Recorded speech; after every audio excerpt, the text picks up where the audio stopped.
इस वीडियो में हम थोड़ा इन्फ्लेशन के बारे में जानेंगे। इन्फ्लेशन वो चीजें होती हैं जिसमें बास्केट ऑफ कमोडिटीज होती हैं, जो भी इसेंशियल आइटम है, और जब उनके रेट बढ़ जाते हैं तो हम उसे महंगाई बोलते हैं, उसे हम इन्फ्लेशन बोलते हैं। और इन्फ्लेशन काफी टाइप की होती है। अगर मान लीजिए इन्फ्लेशन रेट एक सिंगल डिजिट में है, जो कि हमारा चलता रहता है, वो सिंगल डिजिट होता है, उसे क्रिपिंग या ट्रॉटिंग बोलते हैं, मॉडरेट होता है। और जब वो ग्लोपिंग हो, 2 या 3 डिजिट में आ जाए, मान लीजिए 10 से ऊपर हो जाए और ट्रिपल नाइन से नीचे हो, तो उसे ग्लोपिंग बोलते हैं। और हाइपर इन्फ्लेशन वो एस्ट्रोनॉमिकल राइजेस हो जाता है जब 1000 से ऊपर हो जाता है। सो आप हाइपर इन्फ्लेशन का एग्जांपल ले सकते हैं वेनेजुएला को। यहाँ पे कुछ टाइप है। कार्टलाइजेशन आपने सुना होगा कि कार्टलाइजेशन में क्या होता है कि कुछ लोग होते हैं जो एक प्रोडक्ट को बना रहे होते हैं। मान लीजिए 4 कंपनीज है, वो मिल जाती हैं और एक साथ अपने प्राइसेस के राइस कर देती हैं, कि अपनी चीज़ों के प्रोडक्ट को बढ़ा देती हैं, अमाउंट को।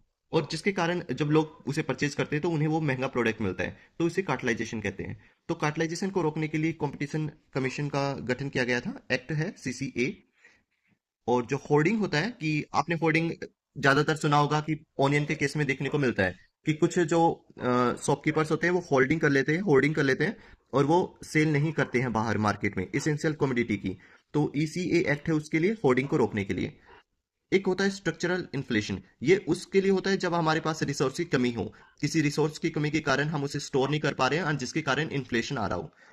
डिमांड पुल इन्फ्लेशन को आप ऐसे समझ सकते हो कि डिमांड कस्टमर से की जाती है और कस्टमर के कारण बहुत ज़्यादा लोग डिमांड कर रहे हैं एक प्रोडक्ट के लिए, और प्रोडक्ट बहुत कम है, तो प्राइस बढ़ा दिए जाएंगे, जिसके कारण डिमांड पुल इन्फ्लेशन होगा, महंगाई होगी। कॉस्ट पुश इन्फ्लेशन ये शॉपकीपर द्वारा किया जाता है कि वो कॉस्ट को बढ़ा देते हैं।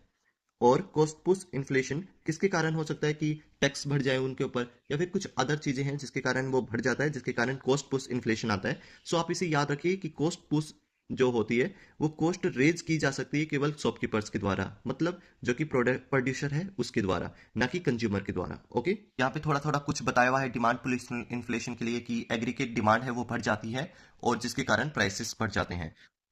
कॉस्ट पुश इन्फ्लेशन जैसे कि वेजेस बढ़ गए हैं, टैक्सेस बढ़ गया है, रॉ मटेरियल का चार्जेस बढ़ गया है, तो कॉस्ट पुश इन्फ्लेशन होगा, जिसके कारण महंगाई आ जाएगी, जो भी प्रोडक्ट है वो उसके महंगे रेट में बिकेगा। स्ट्रक्चरल इन्फ्लेशन जो कि स्कार्सिटी ऑफ रिसोर्सेज और फॉरेन एक्सचेंज रिसोर्सेज रिजर्व, इसके कारण स्ट्रक्चरल इन्फ्लेशन आता है।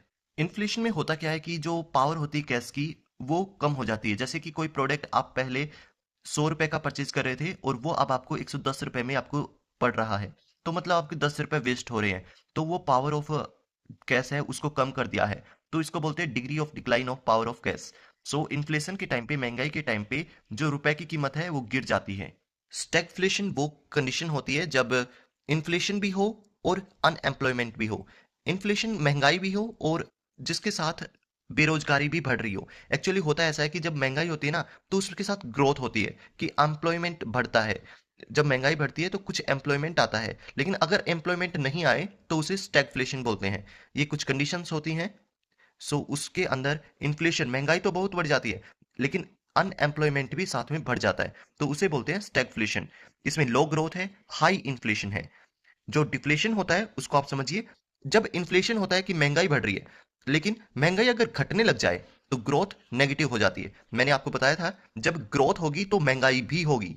सो जब अगर महंगाई घट रही है तो ग्रोथ घट रही है, तो उसे डिफ्लेशन बोलते हैं, नेगेटिव ग्रोथ ऑफ इन्फ्लेशन। अब डिस इन्फ्लेशन क्या होता है? जब है ना, डिस इन्फ्लेशन वह टाइम है जब इन्फ्लेशन तो हो रहा है, महंगाई तो हो रही है, लेकिन वो इक्वल नहीं हो रही है। मान लीजिए जनवरी से फरवरी के बीच में 2% था, एंड जो फरवरी से मार्च है उसमें 5 हो जाता है, एंड मार्च से अप्रैल के बीच में 3 हो जाता है। तो वो डिसप्रपोर्शनल है, कि उसका कोई पैटर्न नहीं है, मैनर्स नहीं है, किस तरीके से वो चल रहा है, तो उसे डिस इन्फ्लेशन बोलते हैं।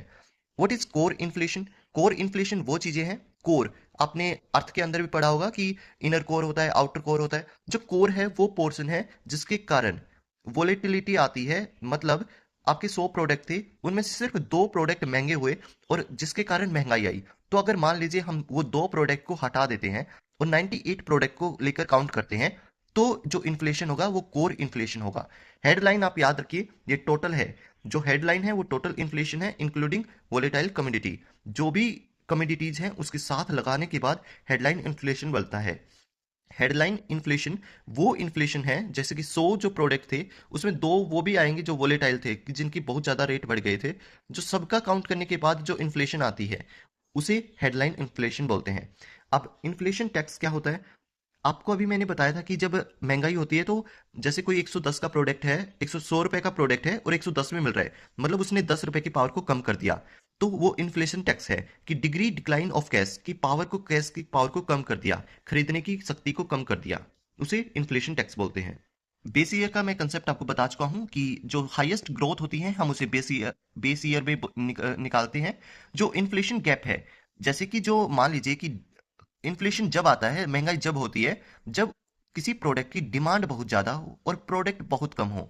मान लीजिए यहाँ पे 10 सेब हैं और खरीदने वाले 100 लोग हैं, तो वो प्राइस को बढ़ा देंगे, मतलब प्रोडक्ट की कमी के कारण डिमांड बढ़ रही है और जिसके कारण इन्फ्लेशन हुई है, महंगाई हुई है, उसे इन्फ्लेशन गैप। जैसे कि अब जितना 100 लोग हैं उनको 100 सेब की ज़रूरत है और सिर्फ 10 है तो 90 का गैप है, तो इसको इन्फ्लेशनरी गैप बोलते हैं।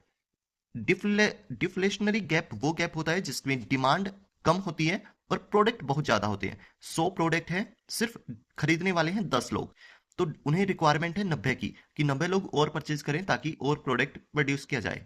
तो इसको बोलते हैं डिफ्लेशन। आपको मैंने पहले बता दिया था, डिफ्लेशन एक नेगेटिव ग्रोथ होती है कि महंगाई गिरती जा रही है, तो उससे इसको आप आइडिया लगा सकते हैं कि महंगाई गिरेगी तो डिमांड बहुत कम है प्रोडक्ट की, तो ये डिफ्लेशन गैप है कि 100 प्रोडक्ट पड़े हैं हमारे पास, सिर्फ खरीदने के लिए 10 ही लोग हैं, तो 90 की हमारी वेस्टेज हो रही है, वो डिफ्लेशन गैप है।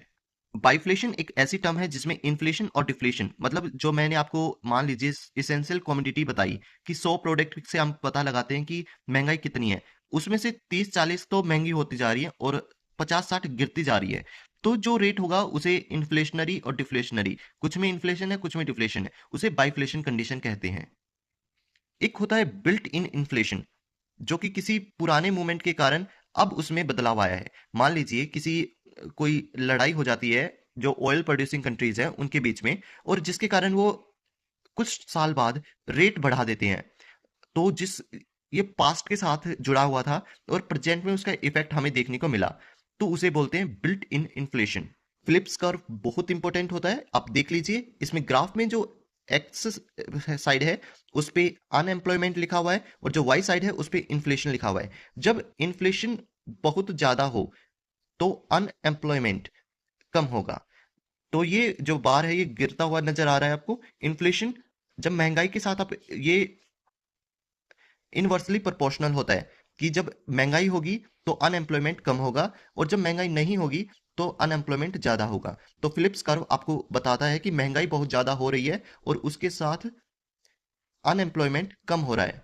अनएम्प्लॉयमेंट कम होता है महंगाई के साथ, सो महंगाई और अनएम्प्लॉयमेंट के बीच का जो ग्राफ है वो फ्लिप कर्व कहलाता है।